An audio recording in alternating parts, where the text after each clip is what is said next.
Friends, स्वागत है आपका हमारे चैनल पर।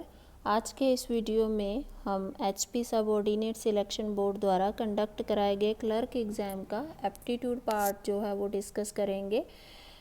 जो भी स्टूडेंट HP पुलिस कांस्टेबल या दूसरे कॉम्पिटिटिव एग्ज़ाम्स की प्रेपरेशन कर रहे हैं, एप्टीट्यूड पार्ट जो है वहाँ से क्वेश्चंस तो लगभग हर एक तरह के एग्ज़ाम में पूछे जाते हैं। तो प्रीवियस ईयर एग्ज़ाम्स जो होते हैं इनको फॉलो करने से एक आइडिया हो जाता है, एक अवेयरनेस हो जाती है कि कौन से टॉपिक्स जो हैं यहाँ से बार बार क्वेश्चन जो हैं वो पूछे जाते हैं, किन किन टॉपिक्स को आपको अच्छे से प्रिपेयर करना चाहिए। तो चलिए स्टार्ट करते हैं हमारे पहले क्वेश्चन से। That is 131, which one of the groups of letters is different from the rest. बाकियों से ये जो हमारे पास 3-4 ग्रुप दिए हुए हैं, इन 4 ग्रुप्स में से कौन सा ऐसा ग्रुप है जो बाकियों से डिफरेंट है, अलग है। तो लेटर सीरीज़ से है ये। जब भी लेटर सीरीज़ में से आपको कोडिंग आती है तो मैं बार बार यही सजेस्ट करती हूँ आपको कि आप पहले पूरे जो हमारे लेटर्स हैं या अल्फ़ाबेट्स हैं इनको सीक्वेंस वाइज लिख लीजिए, ताकि आपको किसी भी तरह का कोई कन्फ्यूज़न या कोई गलती यहाँ पे ना लगे और आपको पैटर्न जो है या लॉजिक कौन सा यूज़ किया गया है वो अच्छे से पकड़ में आ जाए। U, B, W, X, Y and Z। चलिए पहला है B से D एंड D से F। देखिए दो दो प्लेसेस आगे की ओर चल रहे हैं। ओके, नेक्स्ट है हमारे पास L N P। तो ये L से N, N से P, ये भी सेम पैटर्न फॉलो हुआ है। नेक्स्ट है हमारा Q O M। तो Q से O, O से M। ये पैटर्न तो वैसा ही है, पर क्या है, ये वाले जो अगले वाले दो थे यहाँ पे फॉरवर्ड डायरेक्शन में हो रहा है, लेकिन थर्ड वाले में बैक डायरेक्शन में हो रहा है, बैकवर्ड हो रहा है, रिवर्स में हो रहा है। तो अभी हमें ये देखना है कि क्या यही वाला डिफरेंट है या अगले वाले में भी कुछ गड़बड़ है। तो अगले वाले को देख लेते हैं पहले, R T W। तो R से देखिए T ठीक है, 2 प्लेसेस आगे गया है, लेकिन T से W को अगर आप देखेंगे तो यहाँ पे ये 3 प्लेसेस आगे चला गया हुआ है। मतलब ये तो बिल्कुल ही लॉजिकल नहीं है कि किसी भी तरह से ये पैटर्न को फॉलो ही नहीं कर रहा है। बाकी सब में हमारे पास 2-2 प्लेसेस आगे गए हैं या पीछे गए हैं, लेकिन इसमें क्या हुआ है, इसमें हमारे पास सीधा 3 का फ़र्क पड़ गया हुआ है। तो यही वाला है जो सबसे अलग पैटर्न फॉलो कर रहा है। तो ये हमारा राइट ऑप्शन होगा यहाँ पे, ऑप्शन नंबर D, RTW। ठीक है जी। तो चलिए अगले क्वेश्चन की ओर चलते हैं। As crime is related to court in the same way sickness is related to which. अगर क्राइम जो है, क्राइम अपराध जो होते हैं वो कोर्ट से रिलेटेड होते हैं, न्यायालय में उनका निपटारा किया जाता है, पनिशमेंट दिया जाता है, या जो भी कह लीजिए कि सुधार किया जाता है, तो सिकनेस, बीमार है अगर कोई तो वो कहाँ जाएगा, है ना। तो ऑब्वियसली बीमार जो है वो हॉस्पिटल जाएगा। ठीक है जी। ओके, चलिए नेक्स्ट है हमारे पास 133।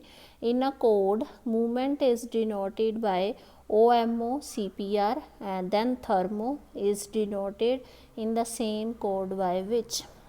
अब फिर से ये देखिए, ये हमारी कोडिंग आ गई है, फिर से कोडिंग डिकोडिंग का ही टॉपिक कवर हुआ है फिर से ये। तो अगेन यही है कि अल्फ़ाबेट्स की फॉर्म में लिख लीजिए, या फिर आप थोड़ा सा, अगर आपको बार बार वो एक जगह तो आप लिख ही लेंगे ना, बैक में जहाँ पे आपको बैक स्पेस मतलब जगह मिलती है रफ़ वर्क करने के लिए, वहाँ पे एक बार आपने लिख रखा होगा तो आप फटाफट से सॉल्व कर पाएंगे। तो मैं इसको ज़रा ऐसे ही कर रही हूँ। तो मूवमेंट जो है देखिए उसको कैसे लिखा गया है, ओ की जगह पे M आया है, M की जगह पे अगेन O आया है, और E की जगह पे C आया है, N की जगह पे P आया है, तो T की जगह पे क्या आया है, R आया है। ठीक है, तो थोड़ा सा इसको समझते हैं कि क्या लॉजिक यहाँ पे लगाया गया है। देखिए ये होता है JKLMNO। ठीक है, तो M था हमारे पास यहाँ, M की जगह पे O, यानी कि 2 प्लेस हम आगे चले गए हैं, या कह लीजिए एक बीच में छोड़ के नेक्स्ट फॉलो किया गया है। ओके ठीक है, इसमें हम फॉरवर्ड जा रहे हैं। ठीक है, एक प्लेस या 2 प्लेस आगे जा रहे हैं। ओके, फिर ओ की जगह पे एम आ गया है, ओ की जगह पे एम आ गया है, मतलब -2 जा रहे हैं, इसमें पीछे की ओर जा रहे हैं। अगला फिर से एम है, एम की जगह पे फिर से ओ है, तो +2 है, हम फिर से आगे की ओर आ रहे हैं। ठीक है जी। इसी तरह से हमारे पास होता है बी सी डी ई, है ना। तो ई से देखिए फिर से हम क्या कर रहे हैं, -2 पीछे की ओर आ रहे हैं। तो आपको लॉजिक पकड़ में आ गया। पहले लेटर से हम आगे चल रहे हैं, अगले से हम पीछे चल रहे हैं, फिर आगे चल रहे हैं, फिर पीछे चल रहे हैं, फिर आगे चल रहे हैं, फिर पीछे चल रहे हैं। तो जब आपको लॉजिक पकड़ में आ जाता है तो आपका क्वेश्चन समझ लो हो गया है ना। तो इसी पैटर्न को फॉलो करते हुए टी से हम आगे चलेंगे 2 प्लेस, तो टी से एक प्लेस छोड़ देना है, टी से अगला प्लेस होता है यू, उससे अगला होता है हमारे पास बी। ठीक है। और एच से हम पीछे चलेंगे, एच से हम पीछे की ओर चलेंगे, तो आपको पता ही है ई एफ जी, है ना। एफ छोड़ देना है आपको, नहीं सॉरी एच है ये, ई एफ जी एच, है ना। जी छोड़ देना है तो क्या आएगा, एफ आएगा, है ना। और ई से अगले की ओर चलना है, तो ई से एक प्लेस छोड़ के अगला आएगा जी। तो यही पैटर्न जब हम फॉलो करते हैं तो हमारा बनता है B F G P O M. ठीक है। आप इसी तरह से सारे लेटर्स की कोडिंग या डी कोडिंग कर लीजिए। पहले अल्फ़ाबेटिकली पूरे लेटर्स को लिख लीजिए ताकि आपको लॉजिक, यहाँ पे सबसे ज़रूरी चीज़ ये होती है कि लॉजिक या पैटर्न क्या फॉलो किया जा रहा है। जब तक आपको वो पकड़ में नहीं आएगा तब तक आप इसको कोडिंग या इसकी डी कोडिंग नहीं कर सकते हैं। ठीक है। तो वो सबसे ज़रूरी चीज़ है यहाँ पे। तो यहाँ पे जो राइट ऑप्शन है इसका, वो ऑप्शन डी बनता है आपका। चलिए नेक्स्ट चलते हैं। अगला क्वेश्चन जो है 134, that is if a dog, अगर डॉग को हम कैट कहेंगे, कैट को हम लायन कहेंगे, लायन को हम ऑक्स कहेंगे, और ऑक्स को हम कॉक कहेंगे, और कॉक को एलिफेंट कहेंगे, एलिफेंट जो है वो डंकी होगा अगर, तो then tell a farmer plough with which animal. तो जो फार्मर होगा खेती किस एनिमल से करेगा। ऑब्वियसली आपको पता है कि फार्मर्स जो होते हैं वो बैल को यानी कि ऑक्स को यूज़ करते हैं खेतों में हल जोतने के लिए। तो यहाँ पे ऑक्स जो है हमारा वो क्या बन गया हुआ है, कॉक, है ना। अगर आप ये सीरीज़ फॉलो करेंगे तो ऑक्स को हम क्या कहेंगे, कॉक कहेंगे।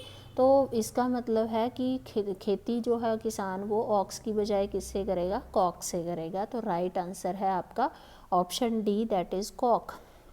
चलिए अगले क्वेश्चन की ओर चलते हैं। 135, इस तरह के क्वेश्चन जो हैं ये भी काफ़ी हमें देखने में मिल रहे हैं आजकल, तो ये ज़रूर आप अच्छे से प्रिपेयर करिए। If all the numbers from 1 to 26 which are divisible by 3, 3 से डिविजिबल नंबर लिखने हैं आपको 1 to 26। ऑब्वियसली 3 का टेबल लिख दीजिए, बड़ा ही आसान सा क्वेश्चन है। ठीक है। 18, 21, 24, 26 तक लिखने हैं। नेक्स्ट हमारे पास 27 आता है तो वो हम नहीं लिखेंगे। Arranged in ascending order, ascending order मतलब आरोही क्रम में। ठीक है, मतलब बढ़ते क्रम में, ये बिल्कुल सही लिखा है, ऐसे ही लिखना है। ठीक है। Then which number will be fourth from the right, right कहाँ है, ये देखिए ये लेफ़्ट है तो ये इस तरफ जा रहा है, ये राइट होगा, है ना। अगर हम राइट से काउंट करेंगे तो फोर्थ प्लेस पे कौन आएगा, this is 1, this is 2, this is 3 and this one is fourth. तो हमारा राइट आंसर जो है वो क्या आएगा, 15 आएगा, यानी कि ऑप्शन नंबर बी। चलिए नेक्स्ट चलते हैं। ये आ गया आपका रिलेशंस से। रिलेशंस वाले जो हैं इनमें से भी एक क्वेश्चन तो हर एग्ज़ाम में आपको ज़रूर पूछा जाता है। तो रिलेशंस को समझना है तो आप सिचुएशन को अपने ऊपर अप्लाई करके समझ सकते हैं, सोच सकते हैं। तो ज़रूर इनको भी ट्राई करें। ये ऐसे कह सकते हैं कि बिल्कुल फ्री के नंबर होते हैं ये। ठीक है। तो नेक्स्ट है हमारे पास, introducing Suman, Sarla said his mother is the only daughter of my mother. Sarla जो है वो सुमन को इंट्रोड्यूस कर रही है किसी के साथ और क्या कह रही है, his mother is the only daughter of my mother, कि इसकी जो मदर है, ठीक है, इसकी जो मदर है वो ओनली डॉटर है मेरी मदर की, है ना, इसकी मदर की, ठीक है जी। तो इसकी मदर यानी कि इसकी मदर की इकलौती डॉटर है, ठीक है, एकमात्र पुत्री है जो सुमन की मदर है, ठीक है। तो इसकी मदर यानी कि जो भी कह लो, है ना, इसकी मदर है जो उनकी एकमात्र पुत्री, यानी कि ये खुद हुई उसकी एकमात्र पुत्री सुमन, सॉरी सरला, है ना, माँ, अगर वो अपनी माँ के बारे में बोल रही है तो एकमात्र पुत्री उसकी वो खुद ही हुई, ठीक है। तो अगर वो उसकी रिलेशन में वो बता रही है तो ये सुमन जो है फिर वो उसकी रिलेशन में, सॉरी लड़का है यहाँ पे सुमन, तो वो उसका क्या रिलेशन में लगा, तो वो उसकी, सॉरी, क्या लगी रिलेशन में, तो ऑब्वियसली वो ये दोनों आपस में कैसे रिलेटेड हुए, फिर इसकी मदर फिर यही हुई, तो इसका मतलब वो उसकी मदर है, ठीक है। तो चलिए नेक्स्ट है हमारे पास, Ram is taller than Shyam but not as much as Rajan. तो राम से स्टार्ट करते हैं, राम जो है वो श्याम से टॉलर है, ओके, ठीक है। देन नेक्स्ट क्या है, but not as much as Rajan, पर राम जो है वो इतना भी बड़ा नहीं है जितना राजन है, ओके, राजन उससे भी बड़ा है। Arjun is taller then Sohan who is shorter than Shyam. तो अर्जुन जो है वो सोहन से टॉलर है पर वो श्याम से छोटा है, तो अर्जुन यहाँ आ गया, ठीक है, वो श्याम से छोटा है पर वो सोहन से बड़ा है, okay. Then who is the shortest, सबसे छोटा कौन है, ऑब्वियसली जो सबसे एंड में आया है वो सबसे छोटा है, दैट इज़ सोहन। तो राइट आंसर है हमारे पास सोहन। चलो आगे चलते हैं, नेक्स्ट क्वेश्चन 138, ये आ गया हमारा डिस्टेंस एंड डायरेक्शन से। डिस्टेंस एंड डायरेक्शन से क्वेश्चन जो है वो हर पेपर में एक क्वेश्चन तो पक्का आता है, तो डिस्टेंस एंड डायरेक्शंस को आप बहुत अच्छे से प्रिपेयर कर लीजिए, ठीक है। Narendra goes 8 kilometre in the best, ये रहा बेस्ट, ठीक है। बार बार मैं बताती हूँ, जब भी हम डायग्राम बनाते हैं डायरेक्शन से रिलेटेड पेपर पे प्लॉट करते हैं, तो नॉर्थ हम अपवर्ड बनाते हैं, साउथ हम डाउनवर्ड बनाते हैं, इस तरह से हम ईस्ट और इस तरफ हम वेस्ट बनाते हैं, ओके। तो ये रहा आपका 8 किलोमीटर वेस्ट की तरफ गया है वो, ठीक है। अब यहाँ पे पहुँचा है तो ये इसका लेफ़्ट है और ये इसका राइट है, ठीक है। तो he moves to right, right की ओर मुड़ा और कितना चला, 8 किलोमीटर वो फिर से चला। इन द एंड, फिर एंड में वो कहाँ गया, he goes 25 kilometre in south east direction.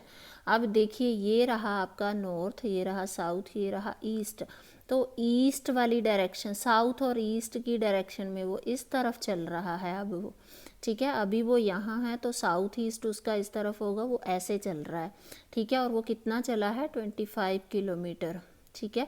हमें आइडिया नहीं है कि वो कहाँ तक उसका 25 बन जाएगा, पर हम क्या करेंगे, यहाँ से ये वाला डिस्टेंस जो है, आप इसको ट्रायंगल को नाम दे सकते हैं इस तरह से, ये सपोज़ ओ है, ये ए है, ये बी है, हम ओ से बी पाइथागोरस, ये और ये देखिए ये बेस है, ये परपेंडिकुलर है, ये एच है, हम ये डिस्टेंस निकाल लेंगे पाइथागोरस लगा के, उसको 25 में से माइनस कर देंगे, ठीक है। तो 25 हम आईडीए से लगा लेते हैं कि यहाँ जैसे उसका 25 किलोमीटर जो है यहाँ तक ख़त्म हो जाएगा, ठीक है।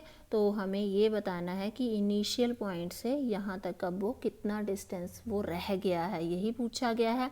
तो यहाँ पे पाइथागोरस लगाएंगे आप, तो आपको पता है कि पाइथागोरस के according H square is equal to P square plus B square होता है। तो ये हो गया 8 square plus 8 square that is 64 plus 64 that is ये बन गया आपका 128, ओके जी। तो जब आप 128 हो गया है आपका, तो h जो है वो आ गया आपका स्क्वायर रूट ऑफ 128। तो जब आप इसको करेंगे, स्क्वायर रूट फाइंड आउट करेंगे, तो दैट विल बी 11.32 समथिंग, ठीक है जी। तो यानी कि ये वाला डिस्टेंस जो है वो इतना हुआ है। ठीक है, तो 25 में से इतना हम माइनस कर देंगे तो हमारे पास रिमेनिंग जो है वो आ जाएगा। ठीक है जी, तो 25 माइनस आप कर दें तो ये हो जाता है 11.32, माइनस कर दिया आपने तो ये आपका अप्रॉक्सीमेट आता है 13.68 किलोमीटर्स। तो जब आप ऑप्शंस देखते हो तो आपको ये वाला ऑप्शन कहीं नहीं मिलता है, तो इसका मतलब है आपका जो आंसर आएगा वो आएगा इनमें से कोई भी नहीं।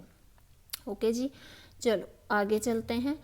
ये भी क्वेश्चन, इस तरह का क्वेश्चन भी आपको बार बार देखने मिलता है कि अगर ए का मतलब प्लस है, बी का मतलब माइनस है, सी का मतलब डिवाइड है, डी का मतलब मल्टीप्लाई है, तो आपको ये बताना है कि ये जो क्वेश्चन आपको पूछा गया है इसका आंसर कितना होगा। तो बहुत आसान है, जहाँ जहाँ जो बोला है वो पुट कर दीजिए। 16 है, ए की जगह पे आपको प्लस लिखना है तो 4 हो गया, बी की जगह पे माइनस लिखना है 3 हो गया, सी की जगह पे आपको डिवाइड लिखना है देन आपका 4 हो गया, डी की जगह पे आपको मल्टीप्लाई लिखना है तो 2 हो गया। ओके जी, अब अकॉर्डिंग टू बोर्ड मास हम बोर्ड मास लगा लेंगे। This will be 3 divided by 4 into 2, 2 2 ज़ा 4। ठीक है जी, और आगे चलते हैं हम एडिशन कर लेंगे। That will be 20 minus 3/2। LCM ले लीजिए, 2 आ गया आपका LCM. This is 40 minus 3, that is 37/2 and the answer is 18.5. Your right answer is option C. चलिए लास्ट क्वेश्चन है एप्टीट्यूड पार्ट का 140th question. But bill come in place of question mark. ये वाला जो क्वेश्चन मार्क है इस series में आपको इसका प्लेस बताना है। तो यहाँ पे देखिए ये भी हमारे पास लेटर सीरीज़ हैं ये। ठीक है, मिक्स हैं, लेटर सीरीज़ की एक टाइप है ये।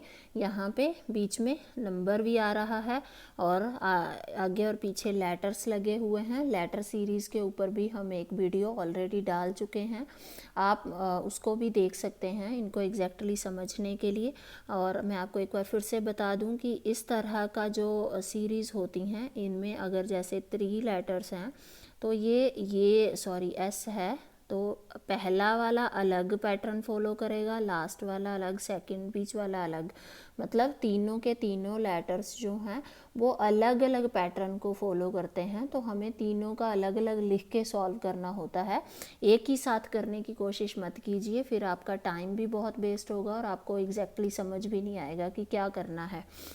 ठीक है, तो पहले पहले लेटर्स उठा लीजिए। पहले में बी है, अगले में एफ है, उससे अगले में जे है और अगला ब्लैंक है। तो देखिए कितने प्लेस छोड़े गए हैं।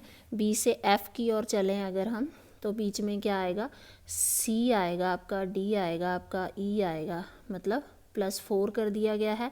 एफ़ से जे की ओर चलेंगे तो एफ़ ABCDEFGH आई, यहाँ भी 3 प्लेस छोड़ के चौथे को उठाया गया है। तो अगले में भी हमें यही करना है ना। तो अगले में भी 3 लगा दीजिए, KLM। तो हमारा नेक्स्ट आएगा N। ठीक है जी, पहला लेटर पकड़ में आ गया, आएगा आपका N।